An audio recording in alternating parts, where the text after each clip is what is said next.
A ditadura militar no Brasil foi de 1964 a 1985. Mais de 30 anos depois, famílias ainda esperam notícias de desaparecidos políticos. Em São Paulo, mais de 200 ossadas encontradas no cemitério de Perus aguardam para serem identificadas. Uma conciliação feita pela Justiça entre governos, Ministério Público e a Unifesp, Universidade Federal de São Paulo, garantiu mais de R$200 mil para que os trabalhos continuem e que amostras de DNA das ossadas sejam enviadas para análise fora do Brasil.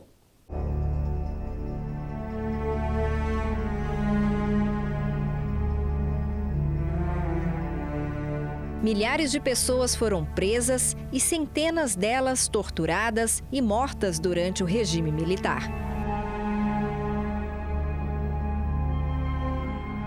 Na década de 90, esta vala clandestina foi descoberta no cemitério Dom Bosco, em Perus, na zona norte de São Paulo.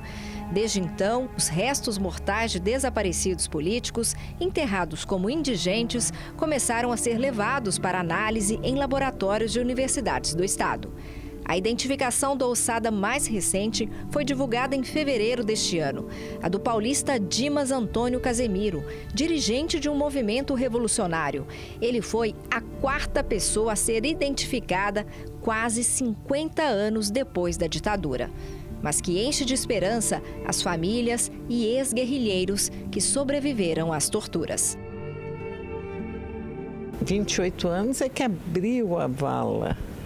Mas que a gente procura esses corpos, tem mais de 40, né? E a gente insiste, esperança é o que não nos falta. A demora na identificação das ossadas fez com que parentes das vítimas levassem o caso para o Ministério Público. Os procuradores acionaram a Justiça Federal contra a União para que os trabalhos nas instituições de ensino não fossem mais paralisados por descaso ou falta de verbas públicas.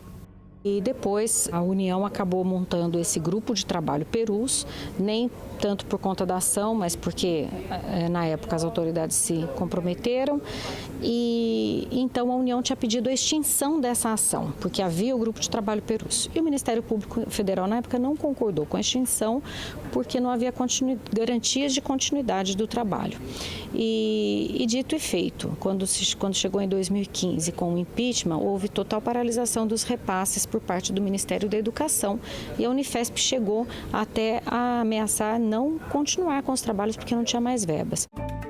A primeira instância da Justiça Federal determinou uma inspeção no laboratório da Universidade Federal de São Paulo e constatou que a análise das 1000 caixas de ossadas continuava e teve avanços.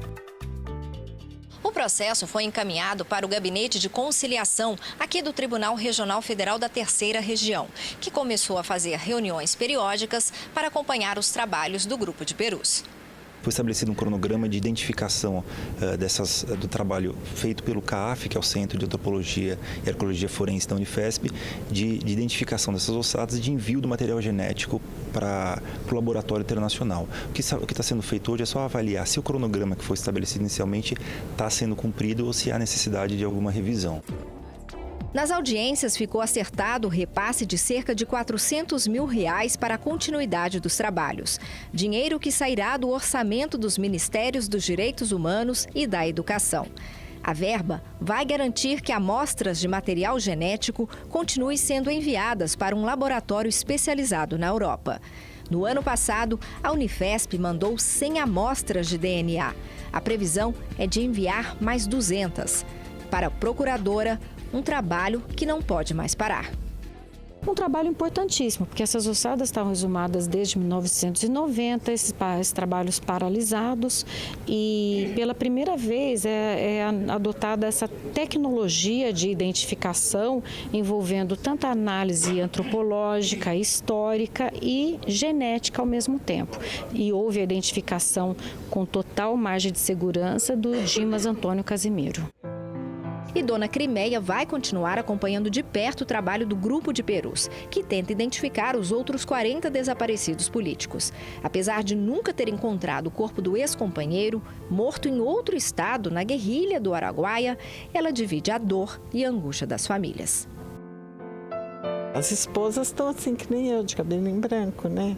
As mães já morreram, então agora são os filhos. E eu acompanho, eu acho que a gente tem que permanecer nessa luta.